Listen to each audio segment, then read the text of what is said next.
战国末期的兵法书《杂兵物语》中，把这句话放在和战场动作同等重要的位置，那就是若有战事，要先把家里的大米和衣服都埋起来。虽然这段内容有很多需要详细说明的地方，但是最重要的问题是，这是以谁的视角为出发点的建议？看起来这是被卷入战乱的人们的危机管理技能，但是事实上情况正好相反。这一节的内容是写给下级士兵们的，主要是告诉他们如何发现人们家财的藏匿之处，以及如何有效率的去行窃和劫掠。而且这种劫掠的目的不仅仅是财物，还有人。在日本战国时代，这种由参军士兵进行的敌地抢劫行为被称为乱取乱取，当时十分的猖獗。今天我们的主题便是这乱取。有趣的是，被认为是对手的两个名将之间对乱取表现出截然相反态度的情况还挺常见的。比如山崎之战前的行军中，明智光秀军的军令中就写下了战时抢劫者死，而丰臣秀吉军这边则是下令说，到达大阪湾附近休整时允许公开抢劫1天。不过今天想说的不是他们俩，而是要给大家一个更有冲击力的例子。那位被认为是道德模范的名将，可能是公开承认乱取，甚至还组织人口贩卖，而他的对手那位被认为道德上劣迹斑斑的名将，却是认真的想办法限制这种事情的发生。是的，这对宿敌就是上杉谦信和武田信玄。这里是巫女花散里研究日本历史与传奇的频道，记得先点赞订阅哦。视频开头引用的杂兵物语，接下来的内容是，如果是埋在外面，就要把物品装进锅或者釜中，再在上面盖上土。那么因为挖掘的土壤很暖和，因此等到霜降的早晨，物品埋藏的地方必然先消霜。不过经过几天之后，情况也会变化，因为覆盖土壤的原因，该变冷还是会变冷，霜也会降落在那里，数日过后就不容易看出来了，所以一定要用心留意才能找到挖出来。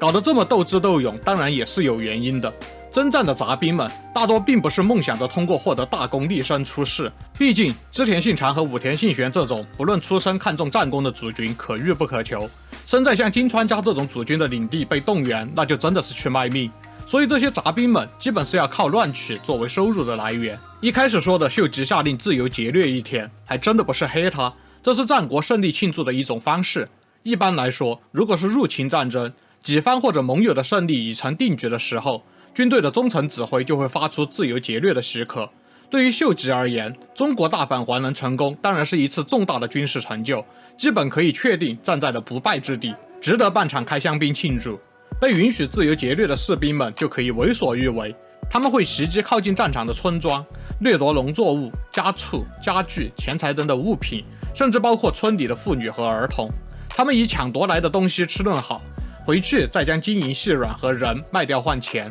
其实很多领主非常的吝啬，杂兵们不抢劫的话，战争一过就没有办法维持生计了。甚至有些领主家财万贯，收藏了巨量的黄金，但是对下面的杂兵还是用鼓励自由劫掠的方式庆祝胜利。这个人就是上杉谦信。作为必杀门天的热诚信徒，一般我们看到的上杉谦信都是战国武将中的道德模范。在当代的作品中，他的形象常常被塑造成诚实、洁癖的人，甚至不近女色。而且他的终身导师是曹洞中的苦修禅师天士光裕，他也与真言中的总本山高野山交往密切，而且还从京都的临济宗大德寺获得了法号，能得到各个宗派高僧大德的肯定，可以说他是非常热衷于佛教。但是慈城长鹿寺里的别本光和院和汉和运中就记载了以下震撼的内容：小田开城景虎下令，当年春天实行人口买卖，建议每人交易价格为20钱到32钱左右。景虎就是上杉谦信，此记录是上杉谦信征伐关东的那场大战中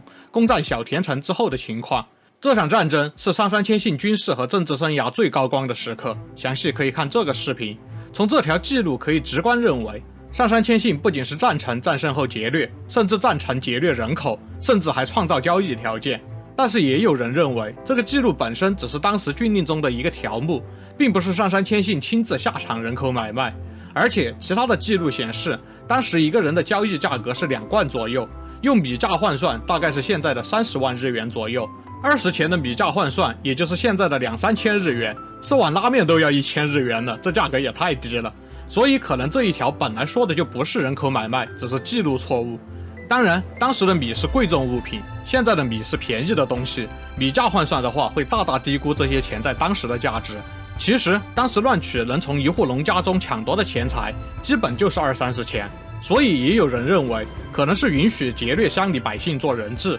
然后建议赎金20-30钱，这个比较合理。最黑暗的说法是，如我在军神北来的视频中提到的，上杉谦信征伐关东那年春天，关东地区大旱饥荒，上杉军兵粮不济，那么配合上这条价格出奇低廉的人口买卖军令，这就不敢继续往深处想了呀。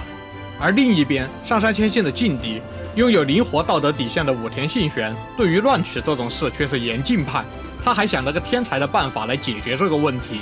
现在让我们从大明的角度考虑乱取，对他们而言，乱取到底意味着什么？首先，这显然是对参战者的报酬。虽说对于那些取得了敌人首级等战功的人，主君会给予恩赐，包括土地啊、刀剑啊、马匹啊，甚至是爵位。当然也可能仅仅是一张感谢状，但这些并不是每个人都能获得的。毕竟军队的人数众多，除非是统辖间那种2000人参战就讨死了3000人的传奇性大胜，其他基本是不可能做到犒赏全军的。领主自然也不想让动员起来的临时士兵真的就成了义务作战，空手而归。今年不给奖金，明年下属就摆烂，这是理所当然的。所以大明们才要承认在敌人的领土上进行劫掠的行为，这是无本施恩嘛。而且这种可预见的稳定的胜利收益，显然有助于提升士气。从这个意义上来说，乱取对于战国大明来说非常的有用。不过这也并非是万能的，对于大明而言，其中还是有些陷阱。其中之一就是半敞开香槟的问题。正如我在一次看懂统辖间之战的视频中提到的，德川家康的书信和甲阳军舰中都记录了统辖间之战前金川军士兵四处抢劫，导致本阵孤立，兵力不足。打仗就是打士气，一个外围阵地的士兵减少，很可能导致先锋战失利，先锋战战败基本就很难挽回了。所以如果自身实力大于对手，那么在士气上乱取带来的收益可能比风险要小很多。在天文11年，也就是武田信玄放逐了他的父亲武田信虎，自立为家主之后的第2年，当时信玄开始侵略信浓国，领兵的过程中他就面临了乱取这个头痛的问题。名将言行录整理的记录中，一次信玄在心腹们的军事会议上就说到，这次为了激励新加入的士兵，就允许他们参加乱取了。但是我看这些小子原本就是喜欢乱取才来参军的，天刚亮就跑出去抢劫，到了傍晚才回来，到处都是来找我抱怨的人。再这样下去，如果所有的士兵都跑去乱取了，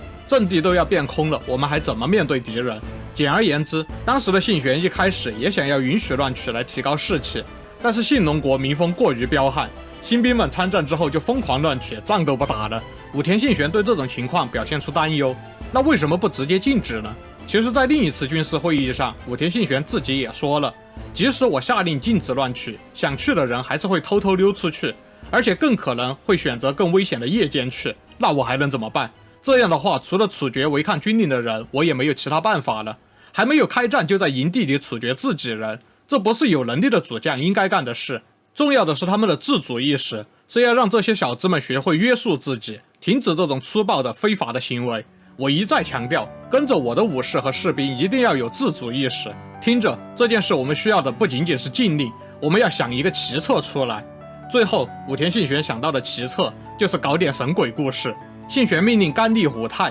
板垣信行和范富虎昌3名家臣演了一出戏，在天文11年10月20日，武田信玄下令允许自由劫掠2天，然后21日晚上，甘利虎太就来到了板垣信行的阵中，对信行说，我刚刚做了一个可怕的梦，一个自称大山符的神明生气的来梦中找我，他自称是周访大明神的神使，说你们这些兵卒在我的地盘上这么乱来，你以为我会放过你们吗？想活命的话，就给我马上把捣乱的士兵都抓回去。板垣信行听完之后大吃一惊，说什么我也做了一个一样的梦。接着范富虎昌也赶到这里，又说了一次他做的一样的梦。3名武将因此而感到害怕，立即下令自己阵下的士兵这2天禁止乱取。这个谣言迅速传开，武田军中盛传连日乱取已经惹怒了周访大明神。于是第2天开始，这3名武将之外的其他的没有禁止乱取的阵中，士兵们也没有继续出去抢劫了。信玄达到了他的目的。